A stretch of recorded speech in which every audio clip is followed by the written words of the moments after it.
Olá, está começando o programa Boa Vontade Esportes aqui pela Boa Vontade TV, canal 23 da Sky. E esse ano, 2011, o Clube de Regatas do Flamengo, um dos maiores desse país, vai comemorar 30 anos da conquista do seu maior título, o título mundial conquistado no Japão, lá em Tóquio, em 1981, depois da conquista do Campeonato Brasileiro em 80, depois da Libertadores em 81, Flamengo e Liverpool, aquela final 3-0 Flamengo, e o título completa esse ano 30 anos de aniversário. E para conversar sobre esse e outros assuntos, nós estamos aqui na sede do Clube de Regatas do Flamengo para bater um papo com ele, que foi o grande artilheiro, o grande nome do ataque do Flamengo naquela campanha, naquela geração que marcou época com a camisa do Flamengo. Nunes, é um prazer tê-lo aqui no nosso programa. Tá tudo bem, Nunes? Obrigado por ter aceito o nosso convite. Obrigado a vocês pela primeira vez participando do programa. Boa vontade. E é uma satisfação muito grande responder essa pergunta, né?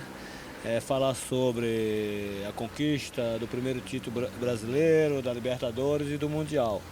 Foi um time maravilhoso e a nação está de parabéns.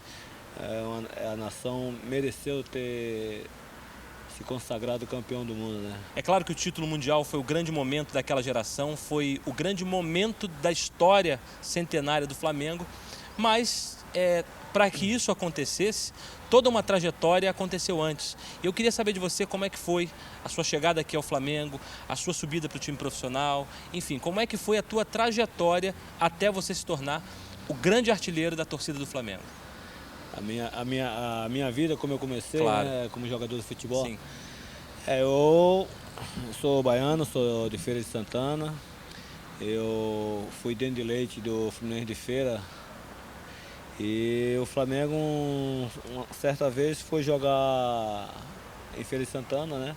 Que o Fluminense de Feira tinha sido campeão baiano. E o Flamengo foi fazer o jogo da entrega das faixas.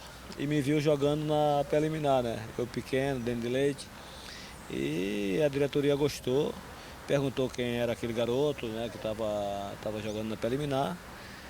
E o Walter Miralha, que foi atleta do Flamengo, que era o treinador do Fluminense de Feira, junto com o Evaristo, os dois eram o treinador do Fluminense de Feira. Deram um sorriso assim e falou, esse aí é o Joãozinho, porque meu apelido era Joãozinho, né? Que eu era ponta direita.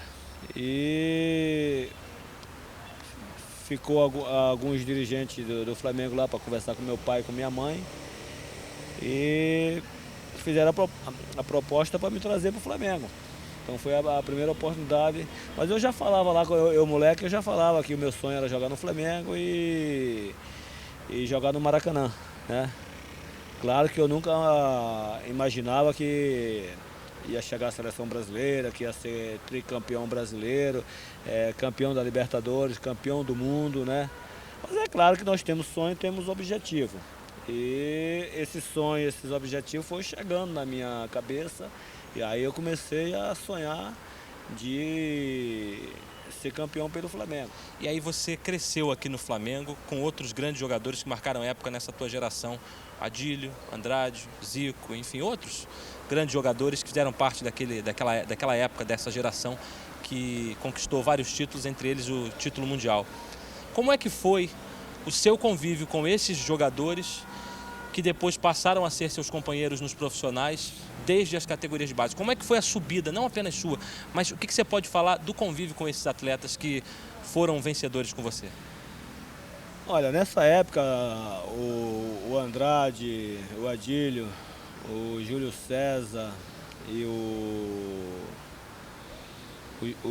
próprio Júnior também, eles não faziam parte daquela base minha, do Nunes, do Zico, do Jaime, do Rondinelli, do Cantarelli, entendeu? Do Ney, do Léo, do Fidelis, do Dudu. Eles não faziam parte porque eles são mais jovens, né? Mas a nossa convivência no profissional já, porra, convivência maravilhosa.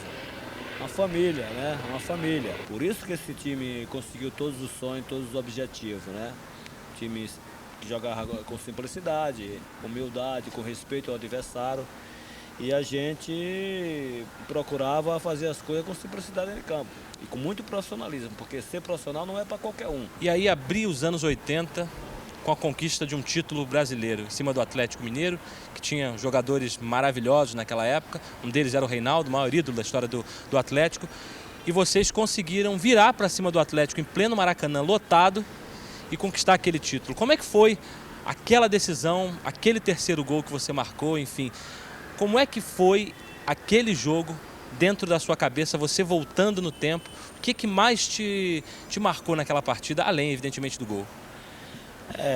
Antes daquela decisão, houve o primeiro jogo em Minas, Em Minas. nós perdemos de 1-0. E o time não ficou abatido, entendeu? Foi um jogo normal, que a gente estava jogando diante de uma grande equipe. Tinha outras grandes equipes, né? Tinha o Vasco, o Corinthians, o Atlético Mineiro, São Paulo, o Grêmio, Internacional, entendeu? O Guarani tinha um timaço, a Ponte Preta tinha um timaço, entendeu? Então, foi uma época de grandes clubes, com grandes jogadores, né? O Reinaldo, um centroavante que, na minha opinião, foi um dos melhores centroavantes do futebol brasileiro. Tinha o Éder, tinha o Luizinho, o João Leite, enfim, o Palhinha. Mas porque do outro lado tinha o Nunes, tinha o Zico, tinha o Adílio, tinha o Andrade, né? O Júnior, o Raul, Leandro. Um timaço, né? Um timaço. Mas o fator mais positivo nesse time era a humildade, era a simplicidade. Tudo que a gente fazia com simplicidade, com respeito ao adversário. Então nós fomos ganhando 1, 2, 3, 4 jogos e sempre com a mesma humildade, o mesmo objetivo. Cada jogo matar um leão, né? Porque era grandes clubes e um futebol bem disputado. No final chegou a decisão Flamengo e Atlético, perdemos o primeiro jogo lá de 1-0. Mas eu tinha dado uma entrevista lá em Minas que esse título não sairia do Maracanã, que seria do Flamengo, né? Para isso nós se preparamos, não já querendo contar vantagem, mas com a consciência, a tranquilidade que o nosso grupo é um grupo forte, que a gente poderia vencer dentro do Maracanã ou vencer lá em qualquer campo. Futebol é uma caixa de surpresa, tudo pode acontecer. Mas essa consciência eu tinha, que esse título não sairia do Maracanã. E você imaginava que pudesse marcar o gol do título como aconteceu, da maneira como aconteceu? Porque foi um jogo para realmente a torcida ficar com o coração na boca, né? Porque foi 1-0 que o Atlético fez, depois... Não, eu fiz 1-0. Perdão, você fez 1-0, você fez 1-0, aí o Reinaldo empatou. O Zico fez o segundo gol. Empatou, Reinaldo fez o segundo e você marcou o terceiro. Exatamente. E você imaginava que esse gol do título seria marcado por você? Porque você disse o seguinte, a humildade era a característica principal dessa equipe, certo, desse grupo. Certo. Mas é claro que todo artilheiro, todo centroavante, todo jogador que joga na frente, ele sonha em marcar o gol do título. Você tinha isso na sua cabeça? Eu vou marcar o gol do título, eu vou ajudar o Flamengo a ser campeão. Tinha isso na sua cabeça? Não tinha que eu seria o cara que ia marcar o gol do título, isso não. Mas tinha a consciência que esse título não sairia do Maracanã, que ia ficar no Maracanã. Mas uma coisa engraçada aconteceu no dia do jogo.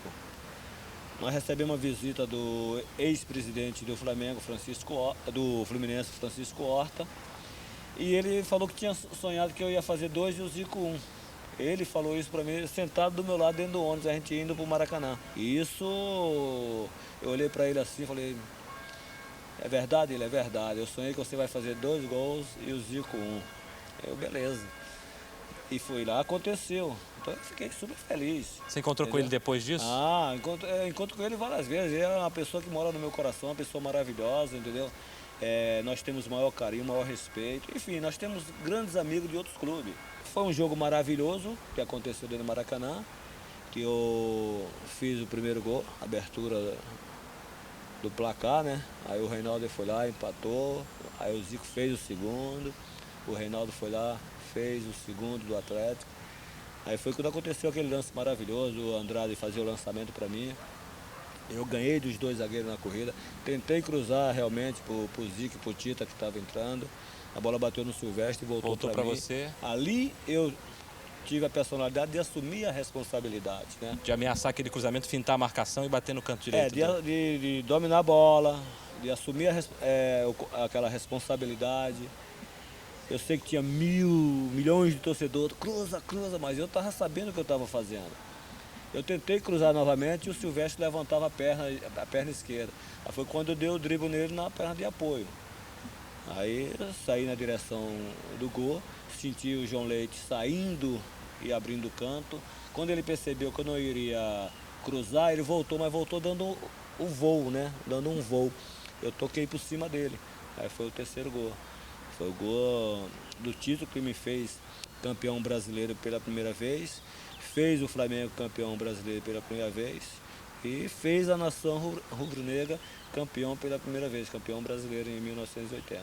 E certamente a nação rubro-negra não esquecerá jamais a conquista desse título importante. Nós vamos continuar aqui o nosso bate-papo com o Nunes, grande artilheiro da história do Flamengo, mas antes um rápido intervalo. Não saia daí.